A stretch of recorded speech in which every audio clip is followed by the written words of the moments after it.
Dört parça, dördü de Osmanlılara ait. Bak bir tane daha orada, bak 5 parça. Osmanlı'nın zamanında çıkan mallara. 100 yıldan fazladır. 100, 130, 150 senelik bir tespittir. Bu sırayı. Osmanlı zamanında barıtlık kabıdır bu. Barıt. Öndeki devenin boyuna takılan çank, deve katarlar, 100 tane de arka arkaya gider. Şunlar aynalıktır, bak onlar aynalıktır, bak o eskidir bu. Efendim, bu da nedir abi? Dur abi bir çekeyim de. Bunları sonra çekersin. Bu Ya, büyük. işte Çin'e koyup kadınlar getirirmiş. Bu ne adı? He, güm güm. Diyorlar. He, ibrik güm güm. He. 100 sene önce Antep'te yapılan bir şeydir ha. Halı yapan kergik derler, kergik. Evet. Halı. Şunlar kapı kolları. Kapı kolu. Kapı kolları. Osmanlıların zamanında şifa tası bütün ayet yazılı, içi dışı hep yazıdır. Evet. He, hasta olanlar buna su doldurup içermiş, şifa Allah verilmiş. Bu mesleğe tam 30 sene önce başladım. 30 sene.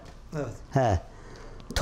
Toplayıp götürüp İstanbul, Adana, Antep oralara satırdım. Ondan sonra vazgeçtim oralardan.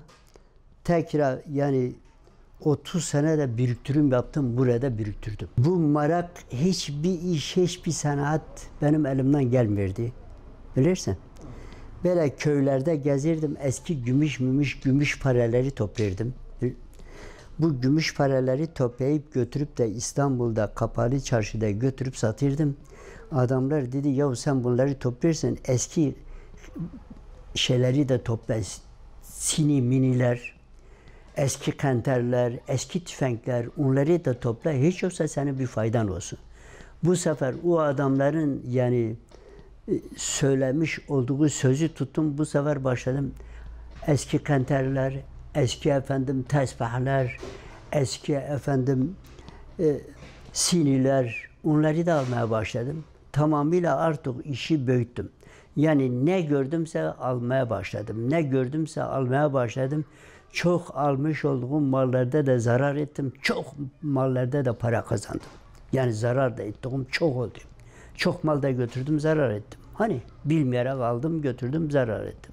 Buralarda kazandığım karı hep verdim bu biriktirme. Ne kazandımsa hepsini verdim. 5 kuruş yani cebimden param çıkmadı benim. 6 tane çocuğumu da evlendirdim, sıfırdan başladım. 6 çocuğumu da evlendirdim.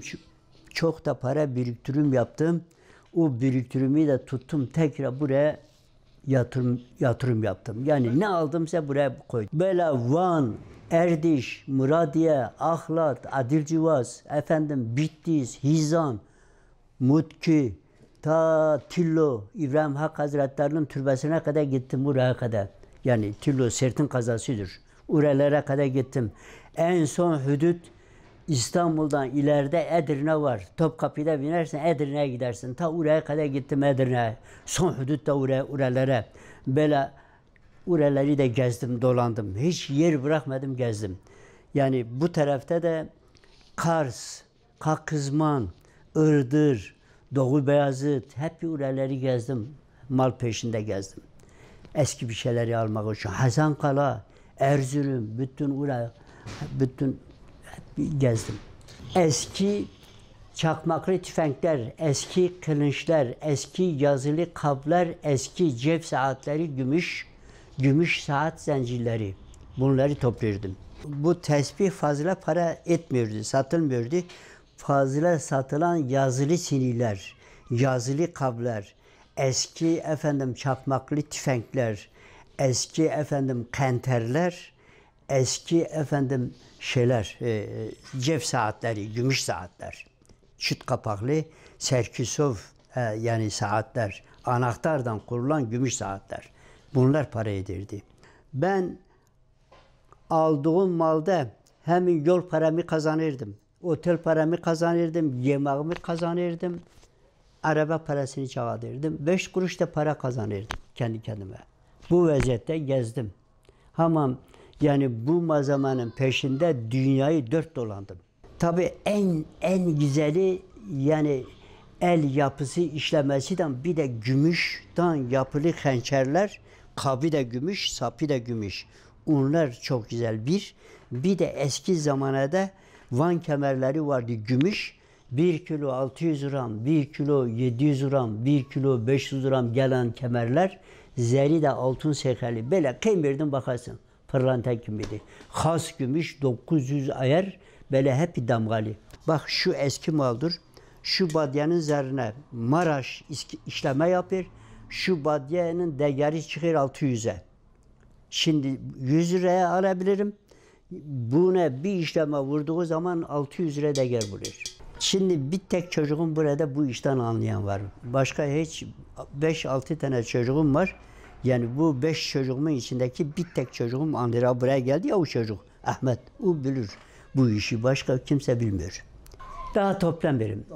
Daha param da kalmadı. Param da ne vardıysa verdim işte buraya. Öyle gün işte böyle burada işiden işte kendi kendimi idare ederim, geçiniyorum. İyi işlemeyi de al. Ya çok güzel malzemeler.